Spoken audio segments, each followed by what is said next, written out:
Hi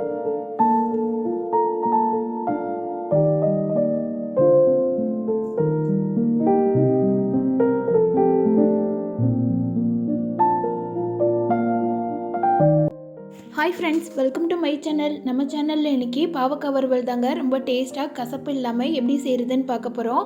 கசப்பாக இருந்தால் குழந்தைங்கள்லேருந்து பெரியவங்க வரைக்கும் நிறைய பேர் அவாய்ட் பண்ணுவாங்க. அந்த கசப்பு தன்மை இல்லாமல் அதே நேரம் பாவக்காயோட சத்தும் குறையாமல் இன்றைக்கி எப்படி செய்கிறதுன்னு பார்க்கலாம் வாங்க. நான் இன்றைக்கி வந்து 1/2 கிலோ பாவக்காய் எடுத்திருக்கேன். இது வந்து பெரிய சைஸ் பாவக்காய் தான்.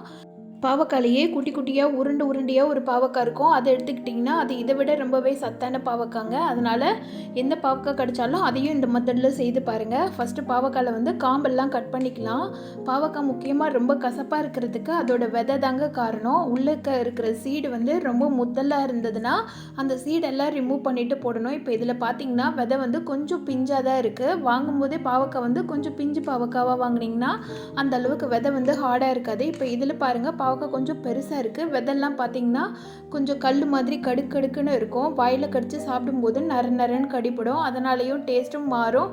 பசங்களுமே விரும்பி சாப்பிட மாட்டாங்க. பெரியவங்களும் ஒரு சில நேரம் அது கடித்து சாப்பிட்றதுக்கு கஷ்டப்படுவாங்க. அதனால் பாவக்காயில் இருக்கிற சீடெல்லாம் எடுத்துகிட்டு அதோட சத்து குறையாமல் இன்றைக்கி நம்ம சமைக்க போகிறோம். பாவக்காயோட விதெல்லாம் இந்த மாதிரி ஒரு நைஃப் வச்சோ இல்லை ஸ்பூன் வச்சு யூஸ் பண்ணிங்கன்னா ஸ்பூனோட பின்பக்கம் அடிப்பகுதி இருக்குல்ல, அதை வச்சுட்டு நீங்கள் உள்ளே இந்த மாதிரி ஸ்க்ரூ மாதிரி லைட்டாக கர்வ் மாதிரி பண்ணிங்கன்னா உள்ளே இருக்கிற விதெல்லாம் கரெக்டாக வந்துடுங்க. பாவக்காய் வந்து பிய்யாமலே நம்ம கட் பண்ணி எடுத்துடலாம். அதாவது காம்பு பகுதியில் மட்டும் லைட்டாக கட் பண்ணி விட்டு உள்ளக்க வச்சு இந்த மாதிரி லைட்டாக ஸ்க்ரூ பண்ணி எடுத்திங்கன்னா எல்லா விதையும் தனியாக வந்துடும். அதுவும் இந்த மாதிரி பாவக்காய் விதை வந்து ரொம்ப முத்தலாக இருந்தால் மட்டும் இந்த மாதிரி எடுங்க.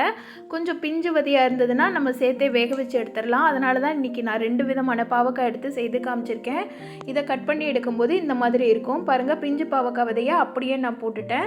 கொஞ்சம் முத்தலாக இருக்கிறத மட்டும் ரிமூவ் பண்ணிவிட்டு போட்டிருக்கிறேன். இதெல்லாம் கட் பண்ணி எடுத்துக்கலாம். அது மாதிரி பாவக்காய் கட் பண்ணும்போது கொஞ்சம் பெரிய சைஸாக கட் பண்ணிக்கோங்க. கொஞ்சம் தடிமனாக இருக்கிற மாதிரி கட் பண்ணிக்கோங்க. ரொம்ப மெல்லிஸாக கட் பண்ணோன்னா நம்ம வேக வச்சுட்டு திரும்ப பரட்டி எடுக்கும்போது குலைய ஆரம்பிச்சிடும். அதனால் கொஞ்சம் பெரிய சைஸாகவே கட் பண்ணி எடுத்துக்கலாம். இந்த மாதிரி கட் பண்ணி எடுத்துகிட்டு இதில் பாவக்காய் 3/4 அளவு, காயோட 3/4 அளவு மட்டும் தண்ணி ஊற்றுங்க. தண்ணி நிறைய சேர்க்க வேண்டாம். இதில் 1 ஸ்பூன் அளவு மஞ்சத்தூளும் காய்க்கு தேவையான அளவு உப்பும் சேர்த்து நல்லா பரட்டி விட்டுடலாம். ஒரு தடவை நல்லா மிக்ஸ் பண்ணி வச்சுருங்க. இதில் தான் நம்ம காயை வந்து வேக வச்சு எடுக்க போகிறோம். அதே நேரம் தண்ணியோட அளவும் வந்து ரொம்ப ஜாஸ்தியாக இருக்க வேண்டாம். பாவக்காய் வேகும்போது மேலே இருக்கிற பாவக்காயும் அடியில் இருக்கிற பாவக்காயும் லைட்டாக பரட்டி விடுங்க. இது வேகிறதுக்கு ஒரு 5லேருந்து 6 நிமிஷம் தாங்க ஆகும். காய் வந்து ரொம்ப நேரம் வேக விட வேண்டாம். 5 நிமிஷம் வேக வச்சாலே போதும். காய் நல்லா வெந்து வந்துடும். அதே நேரம் தண்ணியோட அளவும் வந்து ஜாஸ்தியாக வச்சிடாதீங்க. ஜாஸ்தியாக வச்சிட்டிங்கன்னா தண்ணி வத்துற அளவுக்கு நம்ம வேக விட்டோன்னா காய் வந்து குழஞ்சிரும். ஒரு சிலர் காய் பாதி வேக வச்சுட்டு தண்ணி வந்து ஃபில்ட்ரு பண்ணிவிடுவாங்க. அந்த மாதிரி பண்ணும்போது காயில் இருக்கிற சத்தெல்லாம் போயிடும். இந்த மாதிரி நம்ம தண்ணியை ஃபுல்லாக வற்ற விட்டுட்டு காயை நல்லா வேக வச்சு எடுத்துருக்கோம். அதுவும் தண்ணி கம்மியான தண்ணியில் வேக வச்சு எடுக்கிறதுனால காயோட சத்து குறையாமல் இருக்கும். இது ஒரு பக்கமாக இருக்கட்டும். இப்போ கடாயில் வந்து எண்ணெய் சூடு பண்ணியிருக்கேன். இது கூட வந்து 1 ஸ்பூன் கடுகுளுந்த பருப்பு பொரிய விட்டுட்டு ஒரு கொத்து கருவேப்பிலை சேர்த்து பொரிய விட்டுடலாம். இதில் நம்ம வேக வச்சு எடுத்த பாவக்காய் இருக்குல்ல, அதெல்லாத்தையும் சேர்த்துக்கலாம். திரும்பவும் சொல்கிறேன், பாவக்காய் வந்து தண்ணி கொஞ்சமாக வச்சு வேக வச்சு எடுங்க. தண்ணி எல்லாம் வத்துற வரைக்கும் வேக வச்சு எடுத்துக்கோங்க. கொஞ்சம் கூட தண்ணி இருக்கக்கூடாது. ஃபுல்லாக ட்ரை ஆயிடணும்.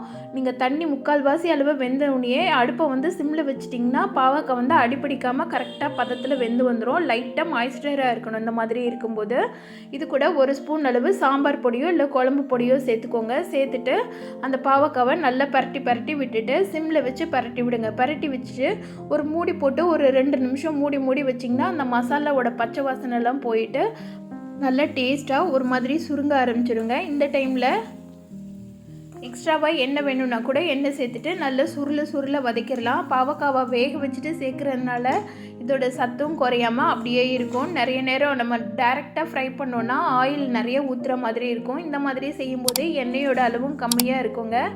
அது மட்டும் இல்லை, பாவக்காவை வேக வச்சுட்டு அதுக்கப்புறமா நம்ம இந்த மாதிரி மசாலா போட்டு பரட்டும் போது அதோட டேஸ்ட்டுமே ரொம்ப அருமையாக இருக்கும். அதோட கசப்பு தன்மை நல்லாவே குறைஞ்சிருக்குங்க. இந்த டேஸ்டான பாவக்காய் வறுவலை, ஹெல்த்தியான பாவக்காய் வறுவலை நீங்களும் உங்கள் வீட்டில் இந்த மெத்தடில் செய்து பாருங்கள். செய்து பார்த்துட்டு எப்படி இருந்துச்சுன்னு சொல்லிட்டு எனக்கு கமெண்ட் பண்ணுங்கள். இந்த வீடியோ பிடிச்சிருந்ததுன்னா இந்த வீடியோக்கு லைக் பண்ணி சேனலை சப்ஸ்கிரைப் பண்ணாத ஃப்ரெண்ட்ஸ் எல்லாம் சப்ஸ்கிரைப் பண்ணிக்கோங்க. Thank you friends.